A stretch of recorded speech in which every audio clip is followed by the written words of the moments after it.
Magandang morning everyone. Andito po tayo sa work. Ito po ang aming job site. This is another project that we're going to do. Kami lang po ng aking jowa. Ito po ang trabaho namin. Pumunta po kami dito kahapon ng hapon. At to avoid sa traffic ngayong umaga. Grabe po ang halakas ng hangin. Kami natulog guys. Ito pang aming ayan ang aming tulugan sa job site sa work namin. At yung aming dog kasama namin dyan sa katabi sa baba. Tingnan kami sa taas. Lakas ng hangin guys. Pero trabaho is trabaho, di ba? Nag-aantay po kami guys ng material, yung aming timber. Kasi ang delivery ngayong umaga. Kaya ayan po, kasi lakas po ng hangin kagabi. Yan po lahat po mga fins na yan. Nakababa. Tapos pumunta ngayong umaga yung mga finser. Itinaas nila uli. Di ko alam kung bakit kasi alam kong babagsak na naman yan sa lakas po ng hangin. Yung na yan doon guys. Parang ginagawa nilang park. Kasi bagong subdivision lang po itong ginagawa nila. Itong aming project dito. Bagong subdivision lang po ito. Sa lakas ng hangin. Ayan. Park po yan doon. Kasi siya na po talaga malakas ang hangin.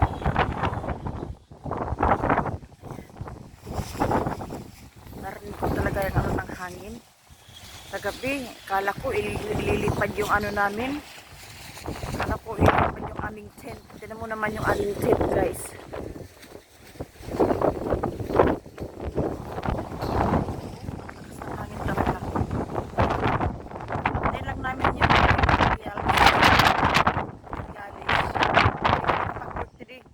Sigurado lang ito dahil sa lakas ng hangin.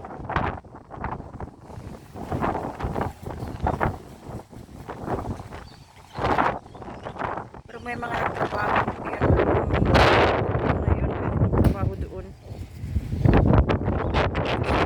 Isa pa lang uli. Ito yung aming job site dito.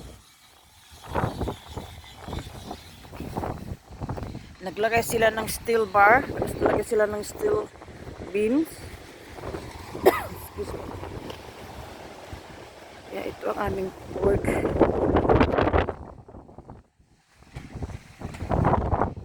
Yung weather namin today guys. Namin din. Kagabi talaga natakot ako. Lakas ng hangin. Akala ko aangat yung sasakyan namin. Yung tent namin, kala ko ililipad yung tent namin kasi doon kami natulog sa taas guys.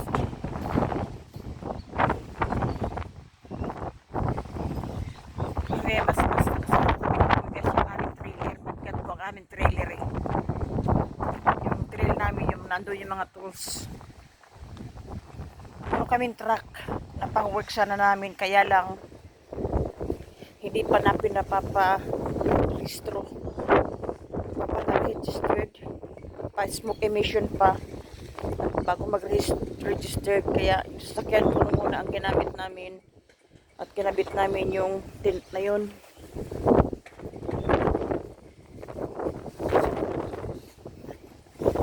Ito po ang aming job site. Lakas ng hangin. Mo yung mga nagliparan, yung mga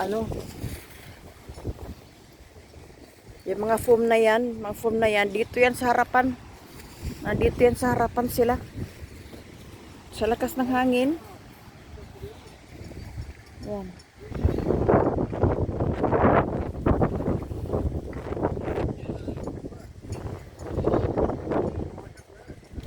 Thank you guys for watching sa aking mga videos.